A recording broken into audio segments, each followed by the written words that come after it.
Assalamualaikum warahmatullahi wabarakatuh.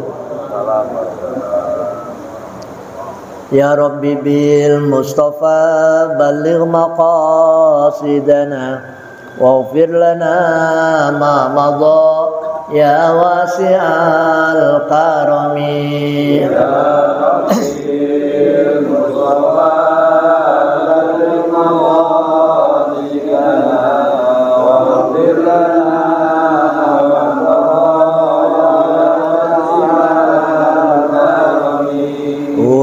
Habibul ladzi turja syafa'atuhu li kulli aulin minal ahwali muqtahami. Ya Rabbil Mustafa balligh maqasidana waghfir lana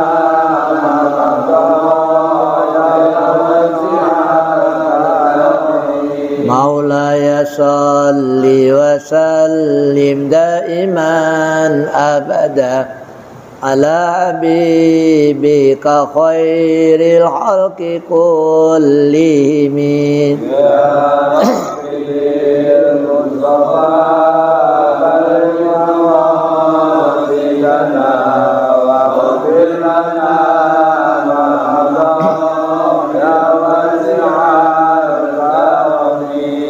ala hadhihi niyyah wa likulli niyatin salihah. Al-Fatihah.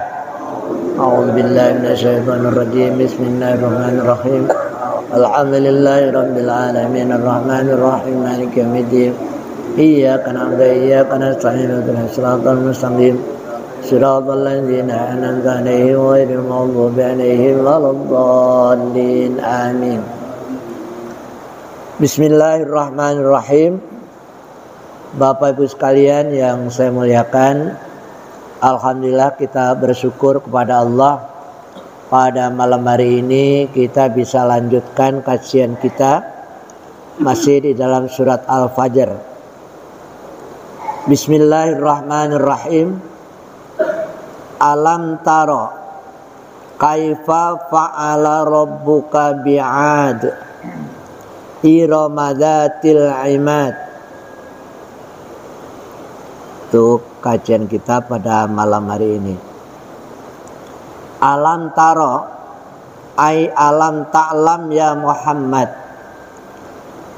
Apakah kamu tidak tahu kaifa bagaimana fa'ala telah berbuat rabbuka Tuhanmu bi'adin terhadap kaum Ad, Iroma di negeri Iram, Zatil imad yang mempunyai tiang-tiang yang kuat, pasak-pasak yang kuat, allati lam yukhlaq misluha fil bilad yang belum pernah diciptakan seperti mereka fil bilati di negeri-negeri lain. Jadi ini ceritanya kaum Ad. Kaum Ad itu kaumnya Nabi Hud. Ya. Ada Nabi Hud, ada Nabi Soleh, ada Nabi Yunus, ya, dan lain-lainnya. Nah, umatnya Nabi Hud disebut kaum Ad. Kaum Ad ini orangnya hebat-hebat. Ya. Orangnya kaya-kaya. Ya. Secara duniawi mereka luar biasa. Bahkan negerinya tidak ada yang bisa mengalahkan kecuali dia. Ini adanya di negeri Yaman, ya, negeri Yaman. Yaman itu memang terkenal, ya. Ya, di antaranya yang terkenal namanya kota Hadramaut. Sampai sekarang Hadramaut itu terkenal. Orangnya disebut Hadromi. Habaib yang di Indonesia ini banyak Hadromi. Banyak berasal dari Hadramaut. Hadramaut itu ada di Yaman, di negeri Yaman. Ya, negeri aman itu Jazirah Arab bagian selatan. Yang kita kenal juga dulu pernah ada Ratu Balqis. Ingat ya, Ratu Balqis. Ya, ada yang nyebut Ratu Bilqis. Nah, itu di kota Son'a, itu orang sini nyebutnya Son'a. Itu kota Son'a, Ratu Balqis yang terkenal yaitu pada zaman Nabi Sulaiman.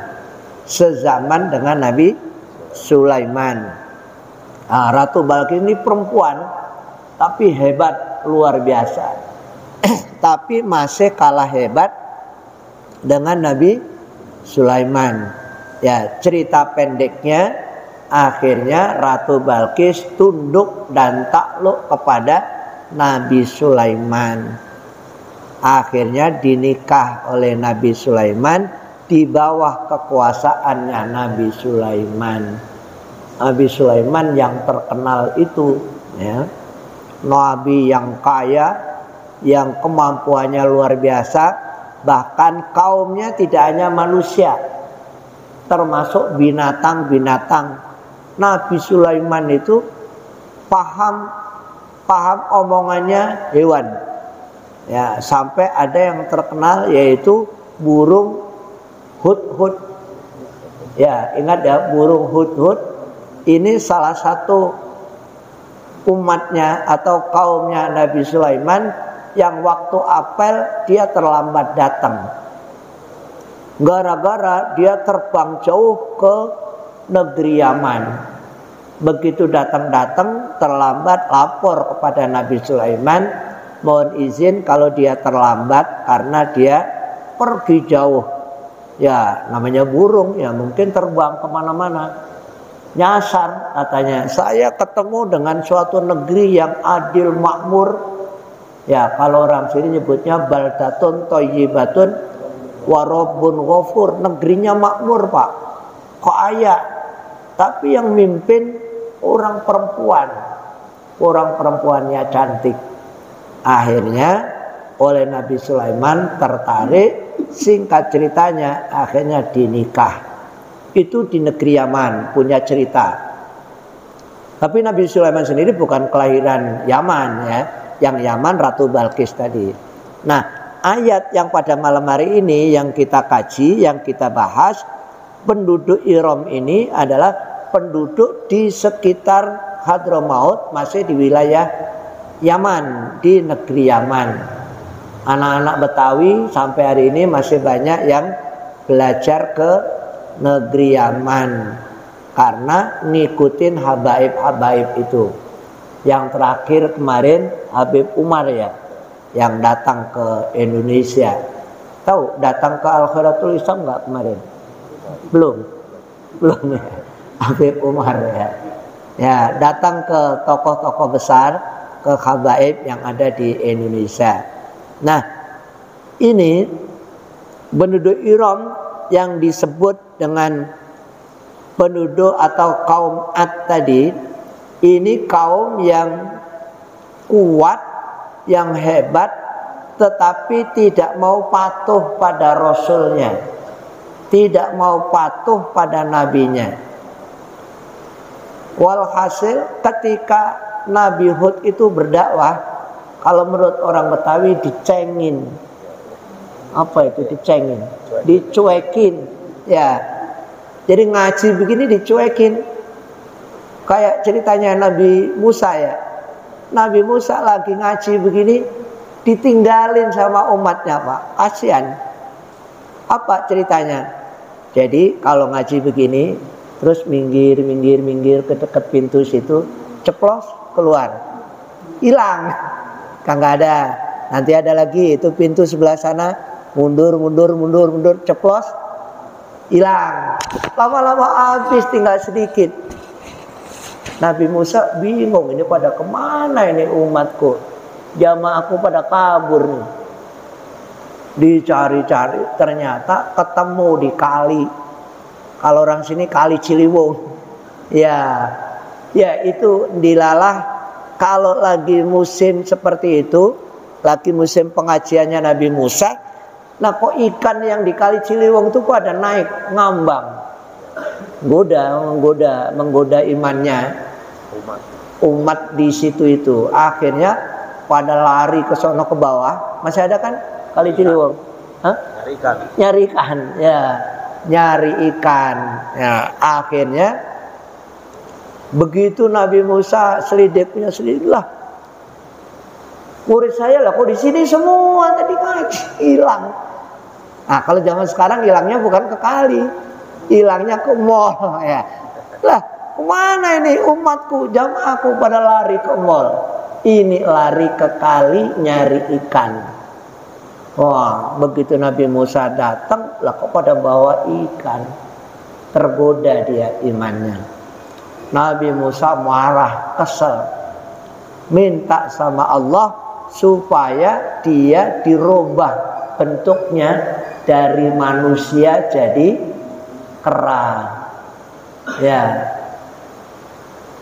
dikutuk jadi kera. Kunu kirodatan khosiin, jadilah kamu kera. Kirdun itu kera. Kalau orang sini nyebutnya nyemot, apa? Monyet. Wah, akhirnya itu jamaah yang pada nyari ikan yang keluar dari pengajiannya Nabi Musa itu pada loncat ke pohon jadi monyet sambil bawa ikan yang dicari tadi itu. Nah, itu dalam setengah cerita, setengah riwayat, mereka cuma 3 hari jadi monyet tadi. Setelah 3 hari bukan berubah jadi manusia lagi, tapi mati semua. Wah, itu kaumnya Nabi Musa yang menentang pada Rasulnya. Hancur kalau menentang sama utusan Allah pada Rasulnya Allah. Nah, ini juga terjadi lagi kepada Nabi Hud, ya. Nabi Hud ini berdakwah dicuekin sama umatnya. Akhirnya dikasih bencana. Bencana apa? Bencananya badai. Ya, badai. Tahu badai ya? Angin yang kencang, ya, seperti yang baru-baru ini terjadi di padang pasir. Jadi bangunan-bangunan pada hancur semua. Itu badai. Nah, badai membawa angin hancur dan juga terjadi kekeringan, kemarau panjang. Manusia ini butuh air, Pak. Orang ini kalau nggak dapat air mati. Ya, kekeringan air. Akhirnya itu penduduk Iram yang walaupun tadinya berjaya, orangnya tinggi-tinggi, hebat-hebat, rumahnya hebat-hebat. Mungkin kalau zaman sekarang satu rumah ya kayak ini, kayak rumahnya Pak Jayadi ini, Al Khairatul Islam. Ya, rumahnya megah-megah. Tapi ternyata tidak menjamin kesejahteraan orang-orang kaum Ad tadi itu. Nah, maka diabadikanlah di sini di dalam ayat ini kaum Ad kemudian dihancurkan oleh Allah kelaparan. Kalau nggak ada hujan, ini tanaman mati semua. Kalau tanaman mati, nggak bisa makan. Pak, itu kan makan beras. Bagaimana? Kalau kami kan makan roti. Emang roti dari mana? Roti juga dari tanaman. Walaupun misalnya roti saya dari gandum. Gandum kan ditanam di tanah. Nah, kalau kan nggak ada air, nggak ada hujan, gandum nggak tumbuh. Kalau nggak tumbuh, ya sudah, nggak bisa bikin roti, nggak makan. Ya, jadi makanan apapun yang kita konsumsi ini pasti mengandung air. Ketika kekeringan, musim kemarau panjang, orang pada mati, hewan pada mati. Musnahlah kaum Ad ini zaman Nabi Hud. Nah, ini sejarah yang memberitahu kepada Nabi Muhammad SAW. Tadi ditanya, kamu tahu nggak ceritanya kaum Ad? Ceritanya kaumnya Nabi Hud. Nah, ini maksudnya Allah memberitahu kepada Nabi Muhammad SAW. Nabi Muhammad memberitahu kepada kita semua, kepada umatnya, jangan sampai terjadi seperti perbuatannya kaum Ad. Apa perbuatannya tadi? Menentang Rasulnya. Celaka kalau menentang Rasul. Rasul itu utusan dari Allah. Allah yang mengutus. Jadi jangan sembarangan. Ya. Itu yang pertama ya. Iramadatil imad allati lam yukhlaq misluha fil bilad. Yang tidak atau belum pernah Allah menciptakan penduduk yang seperti kaum Ad tadi. Kehebatannya, kekayaannya, kegagahannya, kekuatannya, kebesarannya, itu belum ada yang mengalahkan. Walaupun misalnya zaman sekarang orang yang paling tinggi-tinggi, yang paling kuat orang mana? Orang Eropa misalnya, ya masih belum ada yang bisa mengalahkan. Wa thamudal ladzina jabus sahra bil wad. Dan tahukah kamu tentang kisahnya kaum Samud? Alladzina jabus sahra, yang dia membuat rumah, ya, melubangi rumah, memotong itu as-sahra, batu besar, jam'u sahratin, bilwad, di wadil qura, di lembah, di suatu lembah. Ya, ini kalau kaum Samud ini tidak di Yaman, tapi di utara kota Madinah. Madinah itu utaranya kota Mekah. Jadi kalau Bapak umroh, misalnya turun di Bandara Madinah, nanti berjalan naik bis ke Mekah, itu ke selatan. Kalau Bapak umroh diturunin di Jeddah, di Bandara King Abdul Aziz di Jeddah, berarti di Mekah, maka besoknya kita naik bis ke utara, ke arah Madinah.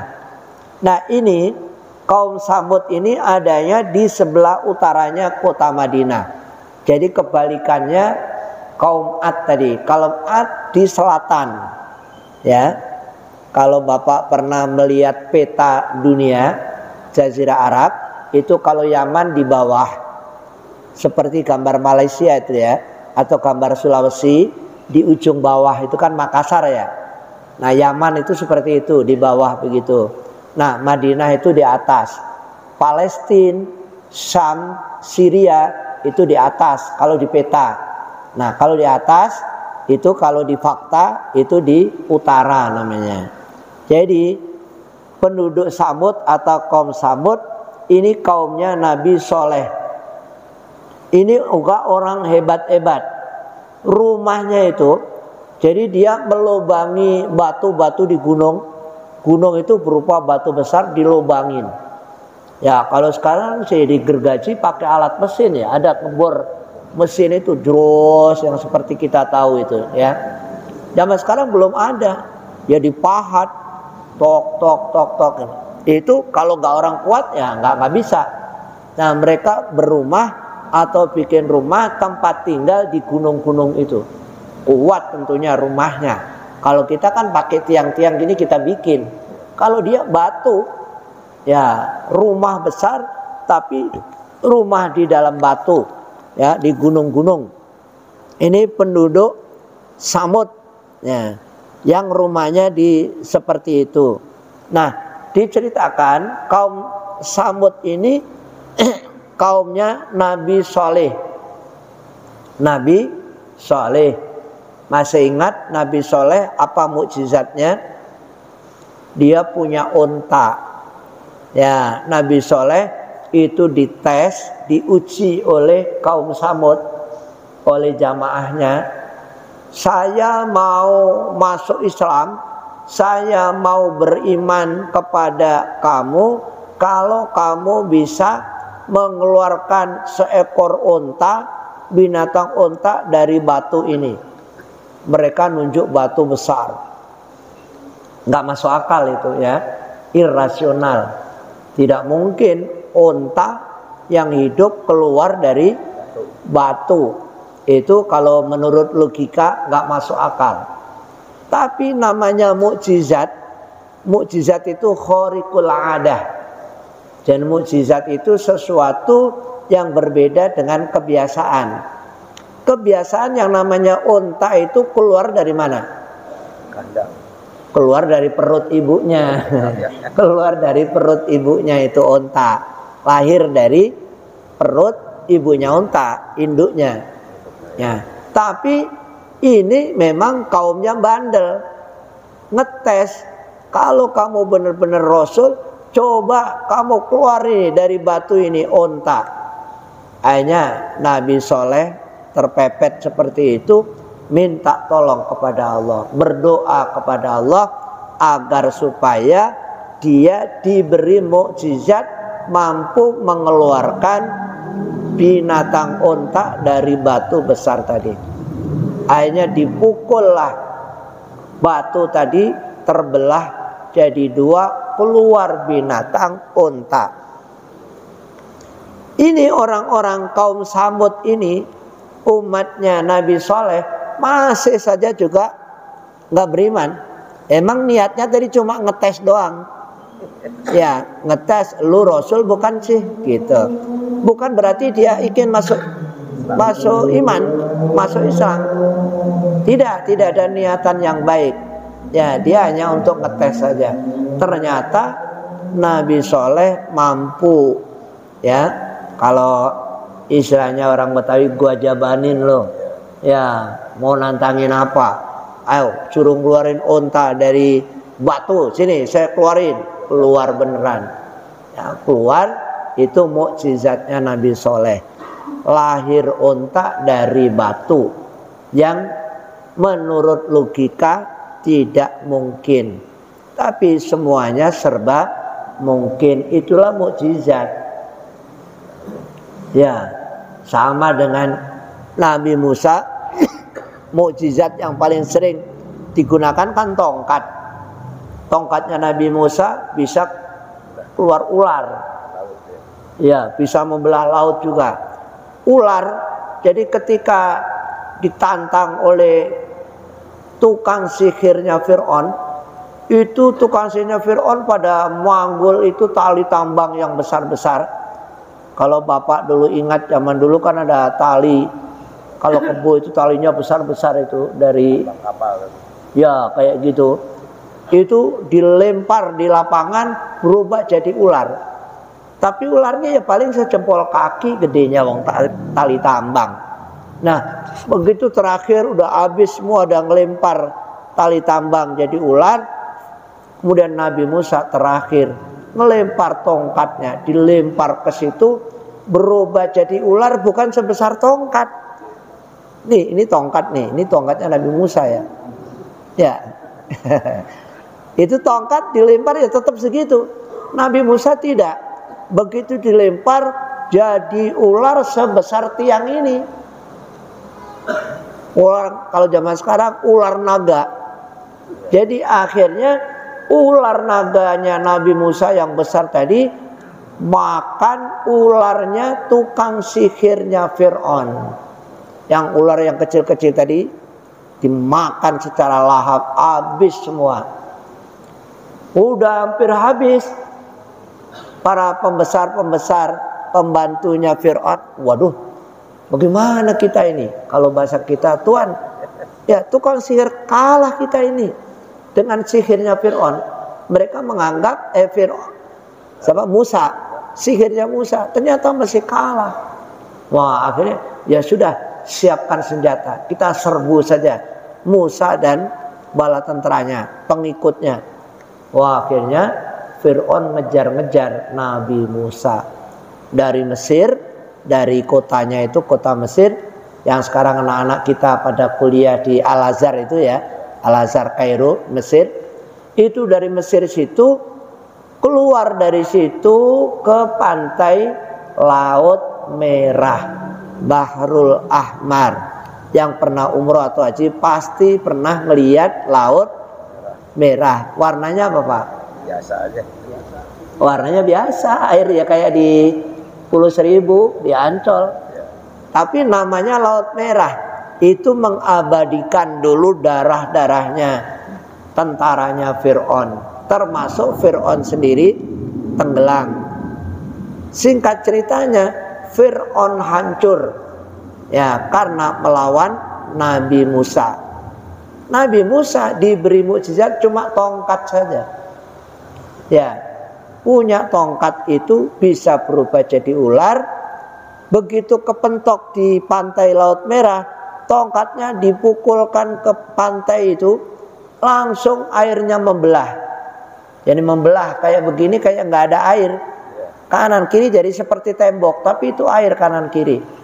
Fir'aun girang, wah ini enak ini jalannya. Masuk aja dia ngejar Nabi Musa, udah sampai pantai sana, pantai seberang. Masuklah mereka dengan tentaranya Fir'aun, masuk semua. Pas begitu sampai di tengah, belum sampai pantai seberang, sudah air tadi apa? Jadi satu lagi, menyatu lagi. Maka tenggelamlah Fir'aun dan tentaranya semua, hancur binasa. Ya, untungnya sekian ratus tahun kemudian muminya Fir'aun ditemukan oleh para peneliti, ahli peneliti benda-benda purbakala. Jadi sekarang sudah ada muminya Fir'aun. Jadi memang Allah sengaja mengabadikan tubuhnya Fir'aun, jasadnya Fir'aun untuk pelajaran bagi umat-umat yang hidup sesudahnya. Jadi Nabi Soleh punya mukjizat, bisa mengeluarkan unta dari batu. Begitu sudah keluar, akhirnya dibuatlah perjanjian.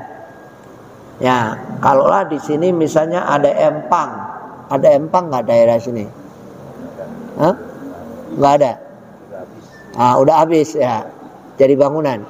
Ya, bayangkan aja ada empang di Pondok Cina. Empang besar. Empang ini untuk kehidupan warga Pondok Cina. Nah, dulu untuk manusia saja. Tapi sekarang karena ada onta, giliran. Sehari untuk onta, sehari untuk warga, untuk manusia. Nah, kemudian diajak kesepakatan perjanjian. Kalau hari Minggu bagiannya unta, hari Senin bagiannya manusia, terus begitu. Nah, sepakat. Tiba-tiba lama-lama dia melanggar, tidak nyaman kalau dijatah airnya. Nah, ini gara-gara apa ini? Kita kurang, nggak enak ini. Gara-gara unta tadi. Akhirnya rame-rame untanya dibunuh, disembelih sama orang kafir oleh kaumnya Nabi Soleh. Akhirnya dimusnahkan juga oleh Allah kaum Samud. Jadi yang pertama tadi kaumnya Nabi Hud, ya, kaum Ad hancur, musnah. Kemudian kaumnya Nabi Soleh juga hancur, musnah. Padahal orangnya orang hebat-hebat, orang kuat-kuat. Nah, ini adalah menunjukkan bahwa kekuatan seseorang, kekuatan manusia, kekayaan manusia tidak menjamin orang itu akan selamanya bahagia. Ya, bisa saja hancur. Ya, kalau yang cerita yang terkenal kan harta karun itu kan Korun. Korun itu kayanya kayak apa? Orang kaya raya Korun itu. Itu termasuk salah satu jamaahnya Nabi Musa juga. Jadi jamaahnya Nabi Musa itu banyak yang nakal-nakal. Kaya-kaya. Ya, kaya tapi nakal. Nah, itu tahu kan ceritanya Korun. Jadi setiap kayak begini, habis maghrib ngaji, lama-lama dia begini, katanya Korun, Musa, saya dari dulu ngikut kamu kok miskin-miskin terus, katanya. Nggak berubah kaya-kaya, katanya kamu punya Tuhan.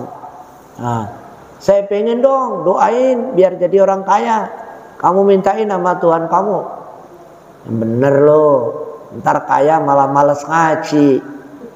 Duit banyak, mobil cakep, istri banyak, nanti malas ngaji. Enggak, kalau anak sini anak belajar swear saya tetap rajin ngaji. Kata siapa? Korun. Lama-lama sehari nggak datang, besoknya datang enggak, lama-lama enggak sama sekali.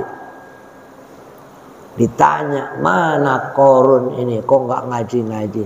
Dicari Nabi Musa, ternyata sibuk dengan kekayaannya saja. Itu si Korun. Diajak, ayo balik lagi, kalau kesini ke masjid lagi, ke masjid, yuk balik. Jadi tobatlah kamu, nggak apa-apa. Kemarin tobat, nggak mau. Katanya saya kaya ini kan karena karya saya sendiri, karena saya bekerja keras, saya berusaha, maka saya sukses, saya jadi kaya. Bukan karena ikut ngaji kamu. Ikut ngaji kamu miskin terus, kata Korun. Ya. Akhirnya Nabi Musa kesel digituin. Ya Allah, ini kok ada jamaah saya kok bandel amat ini. Orang dinasihati malah ngelawan. Kalau bahasa pondok Cina ngeyel loh, gitu ya. Ngeyel aja. Akhirnya ya Allah, udahlah. Tolong dihukum aja ini si Korun. Gimana? Udah terserah Allah. Oleh Allah itu kakinya Korun ditarik ke dalam tanah. Dua kakinya plus. Baru separuh begini. Ada orang di samping komen. Kalau orang sekarang komen, ya dia komen, ya aku tahu itu kan akal bulusnya Musa. Itu Korun kan hartanya banyak. Dia ditenggelamkan ke dalam bumi, nanti kan hartanya banyak, pasti diambil sama Musa. Curiga dia, suudzon kepada Nabi Musa. Padahal Nabi Musa nggak ingin sepeser pun ngambil hartanya Korun, enggak. Tapi ada orang yang komen begitu, ya, suudzon. Hanya Nabi Musa, ya Allah, ini nanti malah jadi fitnah. Kan saya tidak ingin apa itu hartanya Korun. Lah kok saya dibilang katanya mau ngerampas hartanya Korun. Ya sudah, ya Allah, kau tenggelamkan saja, kau benamkan saja Korun berikut hartanya semua. Ya akhirnya blus, rumah-rumahnya, singgasananya, hartanya semua ambles bersama orangnya ke dalam bumi. Maka sekarang dikenal harta karun. Walaupun adanya di Depok, orang nemu piring emas, menggali tanah, waduh dapat harta karun. Padahal karun itu di Mesir. Korun, ya, gini, di Mesir itu ada dua suku besar. Sukunya Fir'aun namanya suku Kipti. Sukunya Musa Bani Israel, suku Israel. Nah ini suka bertengkar dua suku ini. Sukunya penguasa Fir'aun dan sukunya mewakili rakyat yaitu Nabi Musa. Nah ini rakyatnya Nabi Musa sendiri, Israel sendiri, itu banyak yang bandel. Ya, banyak dibelain Nabi Musa tapi malah ngeyel. Nabi Musa gampang kesel. Ya, nggak kayak Nabi Muhammad. Kalau Nabi Muhammad ditawari Gunung Uhud, udah Muhammad, ini umatmu ini orang-orang kafir ini udah saya tumplekin aja pakai Gunung Uhud ini. Malaikat yang penjaga Gunung Uhud, apa jawab Rasul? Jangan, dia masih bandel nggak apa-apa, nggak mau sholat juga nggak apa-apa. Kalau toh bapaknya nggak mau masuk Islam, saya berharap barangkali nanti punya anak, anaknya mau masuk Islam. Kalau toh anaknya belum masuk Islam, saya berharap cucunya masuk Islam. Jangan diadab. Ya, orang kafir jangan diadab. Kata siapa? Nabi Muhammad SAW. Karena sabarnya. Ya, Nabi Muhammad itu punya sikap sabar. Bandingkan dengan nabi-nabi yang sebelumnya tadi. Pokoknya kalau kesal adab saja ya Allah. Ngapain sabar-sabarin. Gitu. Ya, jadi itu yang terjadi pada nabi. Nabi-nabi terdahulu. Wa fir'auna dzil autad, dan juga ingatlah atau tahukah kamu tentang kisah Raja Fir'aun yang mempunyai tiang-tiang yang kuat, bangunan yang tinggi-tinggi. Ya, alladzina taghaw fil bilad. Taghaw yang sekarang orang sering nyebut tagut. Alladzina taghaw, diktator sewenang-wenang, memerintah rakyatnya semau gue. Kalau lu nggak mau nurut, gue injek. Nah, apa yang terjadi pada Fir'aun? Sikapnya gampang membunuh orang. Ya, salah dikit bunuh. Nah, bahkan karena tidak ada yang berani ngelawan, akhirnya sampai dia ngaku dirinya Tuhan. Itu Fir'aun. Orang nyebutnya togut. Nah, kalau ada orang sekarang yang diktator, dasar togut loh itu ya. Ya, jadi bekerja atau memimpin rakyatnya sewenang-wenang fil bilad, di negeri-negeri. Fa'aksaru fihal fasad, maka Fir'aun dan pengikutnya banyak berbuat kerusakan di negeri itu. Fasabba alaihim rabbuka sauta adab, kemudian Allah menimpakan kepada mereka adab atau siksaannya. Inna rabbaka labil mirsad, sungguh Tuhanmu wahai Muhammad sungguh-sungguh senantiasa mengawasi hambanya. Nah, jadi nabi-nabi atau kaum yang hebat pun kalau dia tidak baik, ya diadab oleh Allah. Jadi adab di dunia ada enggak? Ya ada. Ada yang bilang enggak ada, adab itu nanti di akhirat. Ya enggak. Wah, Al-Quran aja ngatain, ya apa? Bilangin, ya orang sini bilangin. Akhirat ada adab. Jangankan sampai di akhirat nanti, di kubur aja ada adab kok. Ya. Makanya kita kan berdoa min fitnatil qabri atau min adabil qabri, siksa kubur. Berarti ada adab di kubur. Ya, adab kubur namanya. Nanti di akhirat, adab akhirat, masuk neraka. Di dunia juga ada tadi. Fasabba alaihim rabbuka sauta adab. Jadi akhirnya Fir'aun ditimpa adab oleh Allah yang berupa macam-macam itu. Walhasil di puncak karirnya tertinggi Raja Fir'aun, hancur sehancur-hancurnya, bahkan habis dengan pengikut-pengikutnya. Yang jaya Nabi Musa. Tadinya Nabi Musa disia-siakan, dikejamin oleh Fir'aun dan pengikut-pengikutnya. Pada akhirnya justru Fir'aun yang nungsep. Itu kalau difilmkan hebat kali ya. Ya hebat itu. Tadinya Nabi Musa yang tersia-sia bisa mengalahkan raja yang dikdaya, yang kuatnya luar biasa. Jadi kalau kita bicara secara umum, bahwa orang kecil pun sebenarnya bisa mengalahkan orang besar kalau dia memang diberi kekuatan oleh Allah. Demikianlah kajian kita pada malam hari ini, yang intinya siapa saja yang mengingkari keberadaan Rasul, dia akan hancur, dihancurkan oleh Allah. Oleh karena itu kita senantiasa taat dan patuh kepada Rasulullah Sallallahu Alaihi Wasallam. Mudah-mudahan kita bisa menjalankan dan meneladani ajarannya. Terima kasih. Shadaqallahul adzim. Wallahul muwaffiq ila aqwamit thoriq. Wassalamualaikum warahmatullahi wabarakatuh.